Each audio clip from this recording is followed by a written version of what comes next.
कलबुर्गी शहर में Mannur multi speciality hospital ने एक पत्रिका गोष्ठी आयोजित की थी। मीडिया से बात करते हुए doctor Farooq Ahmed Mannur, managing director founder Mannur multi speciality hospital ने कहा कि मन्नूर मल्टी स्पेशलिटी हॉस्पिटल एक इमरजेंसी और ट्रॉमा केयर सेंटर है।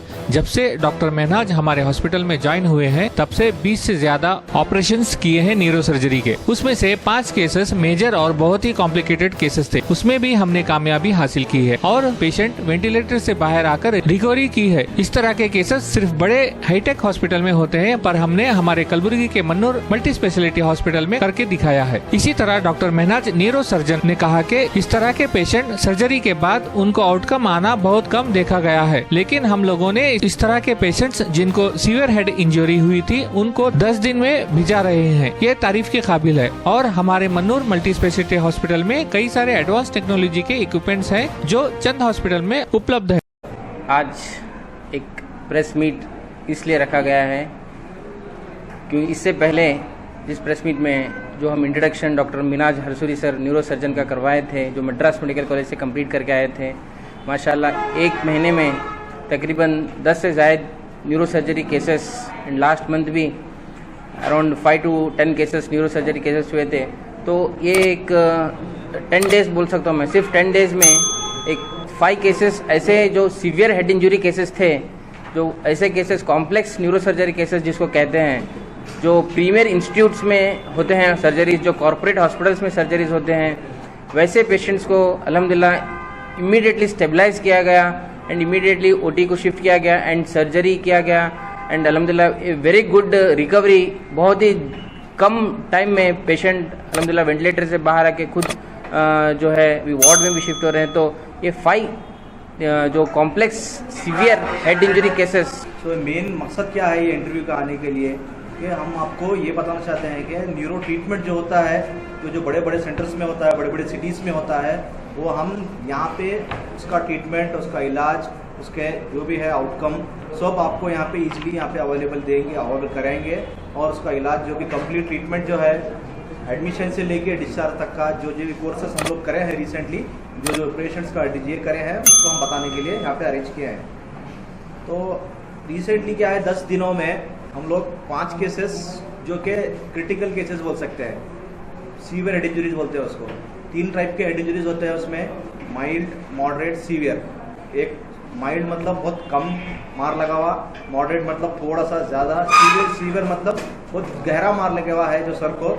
वो पेशेंट जैसे कि वो जो गहरा मार लगता है वो पेशेंट्स कोमा में चले जाते हैं। वैसे पेशेंट्स को हम कैसा बाहर निकालें, क्या करें, हम वो बताना चाहते हैं। तो रिसेंटली 10 दिनों में ये 5 केसेस रिकवर होके उठ के बैठे हैं। तो पहला केस जो था 60 साल का आदमी था, वो एक्सीडेंट होके हमारे पास आया था। ऑलमोस्ट लाइक बेहोश की हालत में आया था पेशेंट, बेहोश था, कुछ भी रेस्पॉन्स नहीं कर रहा था, तो कोमा की हालत में था। तो इमीडिएटली क्या है, उसको पेशेंट को कैजुअलिटी में रिसीव करके ब्लड प्रेशर, ऑक्सीजन लेवल जो मैनेज करके इंट्यूबेट मतलब मशीन में उसको ट्यूब डाल के मशीन से वेंटिलेटर सपोर्ट, उसके बाद हमने स्कैन किया उसको। स्कैन करने के बाद वो पेशेंट को बड़ा सा खून का क्लॉट हो गया था। रक्त फटने की वजह से, मार लग के रक्त फटने की वजह से बड़ा सा क्लॉट हो गया था। वो क्लॉट होने की वजह से पेशेंट कोमा में चला गया। उसको इमीडिएटली हम लोग ऑपरेशन में लेके ऑपरेशन थिएटर में लेके ऑपरेशन करके जान बचाया उसकी। बट जान बचाना बोल के इमीडिएटली ऑपरेशन करना, ऑपरेशन करके क्लॉट लेना एक मकसद नहीं रहता। निकालने के बाद की जो रिकवरी रहती, जो आईसीयू में जो वेंटिलेटर के पास वेंटिलेटर पे जो पेशेंट रहता उसका जो केयर रहता, उसको जो रिकवरी रहती वो इम्पॉर्टेंट रहती। तो ऐसे पेशेंट्स जो ब्रेन में क्लॉट होता है बड़ा, उसको लेफ्ट साइड में FTP SDH बोलते हैं उसको, बड़ा सा क्लॉट था, उसको क्या है ऑपरेशन करके क्लॉट निकाले, जो हड्डी है पेट में रख दिया उसको। और ऐसे पेशेंट्स यूजुअली ऑपरेशन के बाद मिनिमम 1 से 2 हफ्ते तक वेंटिलेटर पर रहते हैं। बट ये स्पेशल हम लोग ऐसा उसका इलाज किए, 1 से 2 दिन में वेंटिलेटर से बाहर निकाले, दूसरे दिन उसको चलाना शुरू करें, तो ऑटोमेटिकली पेशेंट की रिकवरी अच्छी होती है।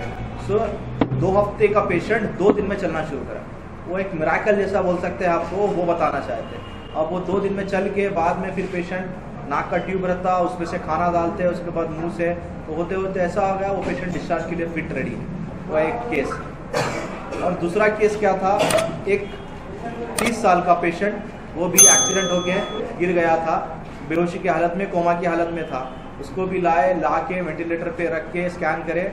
उसको तो दोनों साइड, एक साइड छोटा एक साइड बड़ा जो क्लॉट था वो निकाले, छोटा इंजेक्शन से दवाओं से मैनेज करे उसको। उसका भी पेशेंट को क्या है, ऐसे पेशेंट्स 2 से 3 हफ्ते 1 महीने तक वेंटिलेटर पे रहते हैं। वेंटिलेटर पे 2 से 3 दिन के बाद जो मुंह का ट्यूब निकाल के गले में सुराख डाल के ट्यूब वहाँ से डालना पड़ता है, उसको ट्रैकेओस्टोमी बोलते हैं।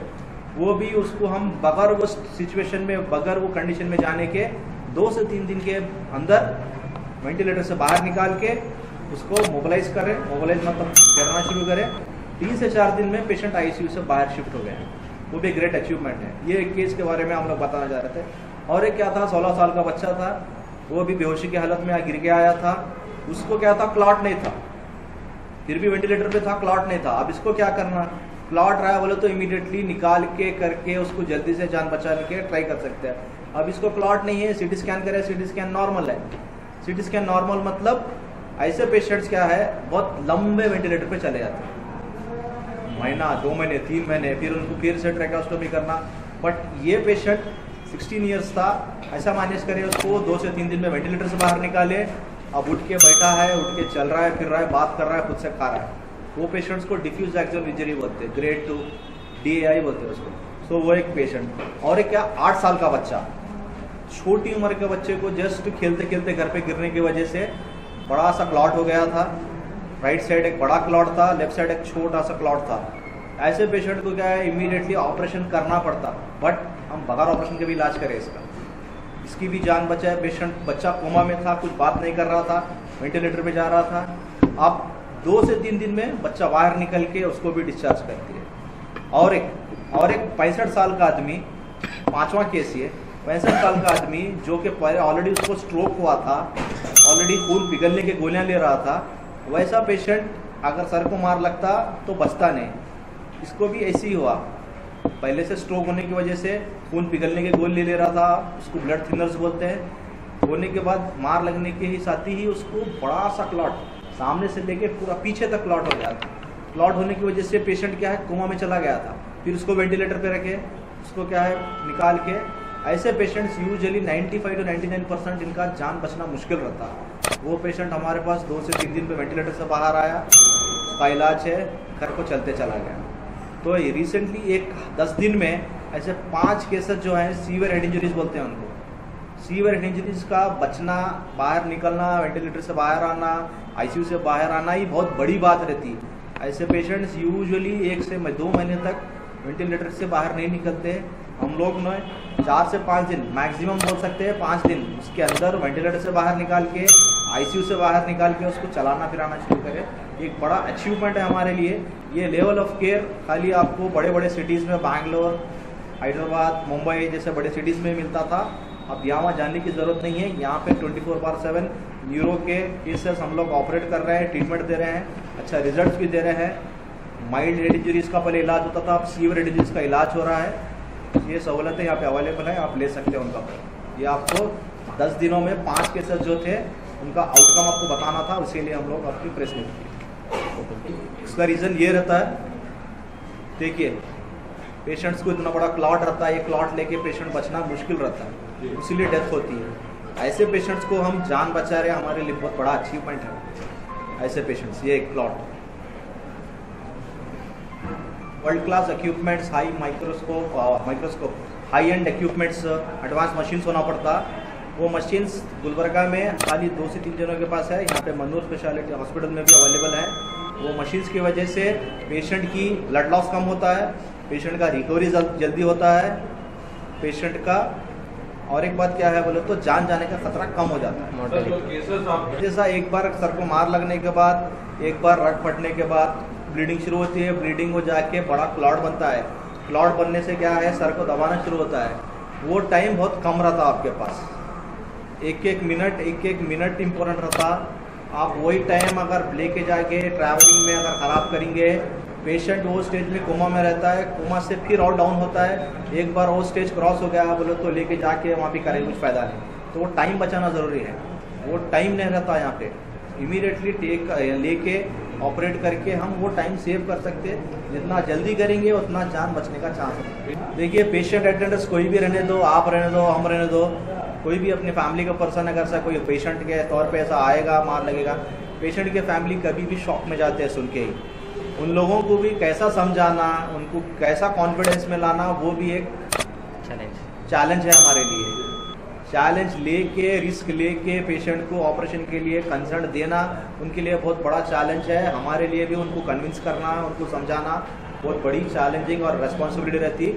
वैसे पेशेंट्स के अटेंडर्स को समझा के करके, कॉन्फिडेंस लेके, ब्लड रेडी करके, जान जाने का रिस्क लेके करना है, उसके बाद से बाहर निकालना पेशेंट को एक बड़ा अचीवमेंट है हमारे लिए। ये स्ट्रोक एक चीज़ अलग है, क्लॉट होना अलग है। स्ट्रोक दो टाइप के होते हैं, एक खून के दौरान जो यहाँ से जो पास होता है ब्रेन को जाता है, उसका ब्लॉक होने से स्ट्रोक होता है। स्ट्रोक होने के दो चीज़ें, इस्केमिक स्ट्रोक बोलते हैं, हेमरेजिक स्ट्रोक बोलते हैं। इस्केमिक मतलब वो पोर्शन जो दिमाग का हिस्सा रहता है उसकी दौरान नहीं रहती खून की, वो मर जाता है, डेड हो जाता है, उसको स्ट्रोक इस्केमिक स्ट्रोक बोलते हैं। और एक क्या है, हेमरेजिक स्ट्रोक, उसमें भी ब्लीडिंग होता है, ब्लीडिंग होकर क्लॉट जमा होता है, वो हेमरेजिक स्ट्रोक। ये स्ट्रोक होने की वजह से क्या है, पेशेंट का चेहरा फालिज मारता है, बात बंद होती है, एक साइड का हाथ पैर काम करना बंद होता है। उसमें भी डिपेंड करता है कौन सा सीवियरिटी ऑफ स्ट्रोक है। उसमें भी अगर अर्ली स्टेज में है, माइल्ड स्ट्रोक है, तो हम उसको इंजेक्शन से, गोलियों से, आईसीयू केयर से मैनेज कर सकते हैं। उसमें भी अगर बहुत सीवियर हो गया, आधे से ज़्यादा हिस्सा ब्रेन का स्ट्रोक हो गया, तो उसको भी ऑपरेशन करके ट्रीट करना पड़ता है। स्ट्रोक होने के बाद पेशेंट ब्रेन, उसके दिमाग को सूजन आती है, सूजन की वजह से पेशेंट डाउन होता है। तो सूजन कम होने के लिए अच्छा खासा टाइम जाता है, तो उसके लिए इलाज के लिए स्ट्रोक पेशेंट्स आईसीयू में मैनेज करना बहुत ज़रूरी रहता, उसका भी इलाज यहाँ पे चलता है। पहले उसमें भी 4 ग्रेड हैं, ग्रेड 1, 2, 3, 4। यूजुअली ब्रेन ट्यूमर अगर हुआ बोले तो ग्रेड 3, ग्रेड 4 निकलता मेजॉरिटी ऑफ द टाइम। तो अर्ली स्टेज में अगर ब्रेन ट्यूमर है तो उसका भी इलाज हो सकता है, उसका भी ट्रीटमेंट यहाँ पे कर सकते हैं। अर्ली स्टेज में डिटेक्ट हुआ ब्रेन ट्यूमर तो उसका इलाज होता है, लेट स्टेज में हुआ तो उसका भी इलाज होता है, बट उसके साथ साथ क्या है, थोड़ा रिस्क बढ़ जाता है। आज का जो हम जो ये प्रेस मीट जो कर रहे हैं, what exactly is different from the other neuro cases. आज का बोलने का ये है कि with in A short duration में हम जो शॉर्ट स्पैन में 5 to 6 केसेस जो किए, all are in a very critical stage and they are bad. So उनका जो फास्टेस्ट जो रिकवरी है, जो स्टेबलाइजेशन जो करना था from the day 1 of accident to the discharge, so what are the things जो हम मुश्किलें जो आगे आए उन सबको हम कैसे डिफेंड किए, उसके ऊपर जो प्रेस मीट डिफरेंट है। तो जब पेशेंट जो आरटीए होता है, जो रोड ट्रैफिक एक्सीडेंट होता है, hardly we have a something called golden hour, जो 1 आवर का जो टाइम रहता है, गोल्डन आवर या विंडो पीरियड जो बोलते हैं, उसी टाइम पे जो patient nearby hospital, any good centre, not only हम यही बोल रहे हैं कि नहीं, जो नियर सेंटर है प्राइमरी स्टेबलाइजेशन कर लो। नहीं हुआ कि नियर बाय बड़ा सेंटर है, तो एग्जाम्पल के लिए मनूर है, समझो बड़ा सेंटर है, उसके लिए अर्ली शिफ्ट करें तो हम according to the guidelines we have trained our staff also. ये क्या है, अडल्ट ट्रॉमा लाइफ सपोर्ट बोल के ATLS गाइडलाइंस आता है, वो हिसाब से हम जो अर्ली पेशेंट को क्या करना है, उसके सांसें चल रही कि नहीं पहला देखते हैं, तो उसके हिसाब से जो स्टेबलाइजेशन था, एयरवे, ब्रीदिंग, सर्कुलेशन, जो स्टेबलाइजेशन करना था पेशेंट को GCS बोल के देखते हैं, समथिंग कॉल्ड ग्लासगो कोमास के लिए न्यूरोलॉजिकल टर्म्स में आता है। उसका GCS के हिसाब से हमको पेशेंट को वेंटिलेटर पे डालना है नहीं डालना है, उसके हिसाब से हम डिसीजन लेते हैं। सडनली उसी वक्त हमको, अभी पेशेंट को हम आगे का सोच के, हर पेशेंट जो भी ट्रॉमा हेड इंजरी आता है इन द कैजुअलिटी जब देखने के बाद हम उसी टाइम डिसाइड करते हैं कि इसका ऑपरेशन लगने वाला है नहीं लगने वाला है। तो लगने वाला है तभी का तभी हम ब्लड रिपोर्ट्स, ब्लड इन्वेस्टिगेशन, जो ब्लड अरेंजमेंट्स, जो न्यूरो के सर्जरीज जो है 2-2, 3-3 लीटर जो हम ऑपरेशन टेबल पे उतना ब्लड लॉस होता है, हमको डायरेक्टली देना पड़ता है blood. So arrangement of blood, so blood bank से हम बात करके रख देते। इमीडिएटली जब पेशेंट आते हैं कि scanning centre, main thing is CT scan is urgent, so we can done in fraction of second, 10 second में CT स्कैन होता है। शिफ्टिंग लेना आना, ऑलवेज शिफ्ट द पेशेंट, जो ट्रॉमा के रहते स्पाइन बोर्ड बोल के आता है, स्पाइन बोर्ड पे ही शिफ्ट करो। सभी लोगों से मैं यही कहना चाह रहा हूँ कि जो एम्बुलेंस में पेशेंट्स आते हैं या खुद के हॉस्पिटल में, something called spine board, use the spine board. और सर्वाइकल कॉलर आता है, हार्ड कॉलर, जो भी हेड इंजरी के पेशेंट्स रहते हैं सस्पेक्ट करो कि always they got a cervical injury. जो माइल्ड, जो सर बोल रहे थे माइल्ड मॉडरेट सीवियर, जो माइल्ड इंजरी रहता है वो कन्वर्ट होकर सीरियस इंजरी ना हो जाए। तो हम हेल्प करने के लिए जाते हैं बट वो कुछ और हो जाता है, तो हेल्प भी करेंगे तो प्रॉपरली कि वी शुड ऑल, अब आप लोग हैं, हमें जो पैरामेडिकल स्टाफ है उनको भी थोड़ी नॉलेज रहना चाहिए कि हम कैसा शिफ्ट करें ताकि हम आगे उनका जान बचा सके, कुछ हेल्प हो जाए। ये हमारा जो मोटो है कैजुअलिटी में, ये ऑलमोस्ट प्राइमरी स्टेबलाइजेशन जो कर लेते विद इन 30 मिनट्स, जो नेक्स्ट 30 मिनट्स से हम इन्वेस्टिगेशन हो, ब्लड प्रोडक्ट्स हो, ओटी के अरेंजमेंट्स हो, ओटी में करना है। उसी टाइम में जो पेशेंट्स के रिलेटिव आप हो या मैं हो, जो इमोशनल फीलिंग में आए रहते हैं, पेशेंट का क्या है, always all are in stress and anxiety, उनको हम सपोर्ट करना वो भी बहुत इंपॉर्टेंट है। डॉक्टर हो, कोई रिलेटिव हो, उनको हम बिठा के बात करके काउंसलिंग करना पड़ता है। और यही नहीं कि इमोशनल के साथ उनको फाइनेंशियल भी बर्डन रहता है, क्योंकि craniotomy is not a simple surgery like चलो भाई कर लेते हैं। पानी मत पिलाओ, अब क्योंकि any head injury, any trauma, हम जो सोचते हैं कि पानी पिलाए पेशेंट पानी में, वो उससे क्या होता है, पानी जो पीते हैं उन्होंने उनके सेंस में नहीं रहते, कॉन्शियसनेस में नहीं रहते, सीधा क्या फेफड़ों में जाके उल्टा एस्पिरेशन होता है। एस्पिरेशन में वेंटिलेटर पे जाते हैं बट आने के चांसेस और डिफिकल्ट हो जाते हैं, वापस नहीं आते, चांसेस उसमें कम हो जाते हैं। वो नहीं होना चाहिए। जैसा कि ये हो गया इतना सारा, हम जब ओटी को शिफ्ट करें, सर है, sir with in reachable, phone करते कि आप 5 to 10 मिनट सर रीच हो जाते हैं। जो हम डिसीजन लेके टीम वर्क लेके ओटी में ले जाते हैं, पेशेंट काउंसलिंग करते। ओटी जो ड्यूरेशन जो सर्जरीज रहते हैं 4 to 5 आवर जो सर्जरीज चलते हैं over the time, but patient को हम always will council that it is a high risk case. आपको भी समझना है, जो रिस्क है वो समझना है, बिकॉज हम जो डॉक्टर है हॉस्पिटल की तरफ से हम जो रिस्क लेने रेडी है, बट जो आम जनता की है उन्होंने ये नहीं करते, एक्सेप्ट नहीं करते, नहीं ऐसा कैसा हम इधर से जाएंगे उधर नहीं। बट जाने का जरूरत नहीं है। गुलबर्गा जो कल्याण कर्नाटक है, it has developed to its maximum for the medical health hub now. We have got all the big hospitals, all good doctors, same degree. Sir के पास जो डिग्री है मेरे पास वही सोलापुर के लोगों के पास है, वही हैदराबाद के लोगों के पास है। मन्नूर के पास we have more than 80 doctors available in all the fields and all the branches. But जो सर के साथ है, सर और उना सर जो इंचार्ज है, उन्होंने असिस्टेंट के साथ आते हैं। जो मैं आईसीयू का इंचार्ज, जो मेरा टीम है 4 से 5 डॉक्टर्स का, और ओटी में मैं और मेरा दूसरा एनेस्थेटिस्ट कलीग रहता है। So we have 4 to 5 people at a stretch in one patient.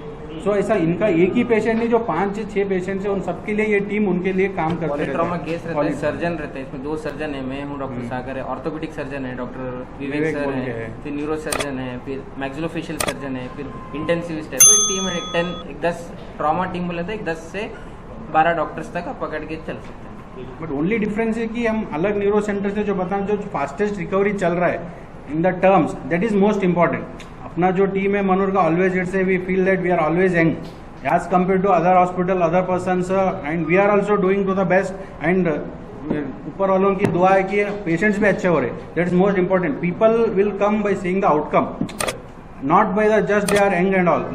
आजकल के डॉक्टर सब, सर भी मद्रास से है, मैं मुंबई में था, सर मद्रास से आए, सर भी केरला गए थे। So we are all studied from outside also, and we are made our team, and we want to improve the Kalyan Karnataka area, making it Mannur may be the platform, but we will make our best to the hospital and to the our society, mainly North Karnataka.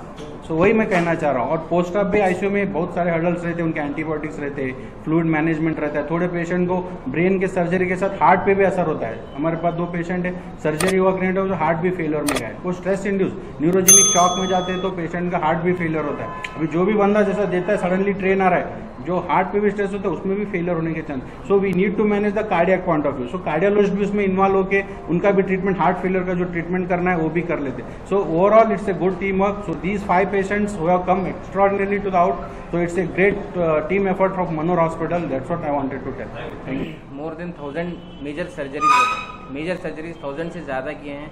इसमें critical around 400 to 500 critical cases ही हैं।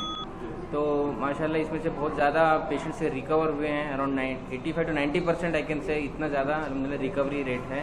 And पूरे doctors का effort है, एक इंसान कुछ नहीं कर सकता है। जैसे कि एक टीम होना है, तो अल्हम्दुलिल्लाह इसको एक कोइंसिडेंस बोल सकते हैं, या फिर सबका ये जज्बा, डेडिकेशन बोल सकते हैं कि सभी लोग एक साथ मिलके अल्हम्दुलिल्लाह। क्योंकि एक पेशेंट जब बाहर आता है, तो स्टार्टिंग बाहर वॉचमैन से लेके, नर्सिंग स्टाफ से लेके, वार्ड बॉय से लेके, ओटी स्टाफ, सब लोग ये जज्बा दिखाने के बाद हम इमीडिएटली ओटी कर सकते हैं। ये तो ये बाहर हर चीज़, इवन ब्लड बैंक हो या फिर फार्मेसी हो, हर एक का हाथ रहता है उसमें एक पेशेंट अच्छा बनने में। तो अल्हम्दुलिल्लाह वो हर चीज़, पूरे कल्याण कर्नाटक रीजन के लोगों को ये बताना चाहता हूँ कि ऐसे मेजर केसेस हम लोग कर रहे हैं। अल्हम्दुलिल्लाह रिकवरी भी है, आपके साथ है, पेशेंट अभी हॉस्पिटल में है, आप देख सकते हैं। तो पेशेंट से भी, अटेंडर से भी आप बात कर सकते हैं कि इतना मेजर सर्जरीज, इतना रिकवरी रेट, इतना fast, just with in 24 hours patient ventilator के बाहर आकर खुद चलना, ये एक मिराकल से कम नहीं है अल्हम्दुलिल्लाह। तो पहले था कि न्यूरो सर्जरी होता है तो 1 मंथ पेशेंट हॉस्पिटल में रहते थे, यहाँ पे 8 डेज 10 डेज में पेशेंट अल्हम्दुलिल्लाह डिस्चार्ज होकर जा रहे हैं। तो फास्ट रिकवरी है, ये भी बहुत इंपॉर्टेंट है। तो यहाँ पे न्यूरो सर्जरी के हर एक मेजर से मेजर कॉम्प्लेक्स केसेस अल्हम्दुलिल्लाह हम लोग कर रहे हैं।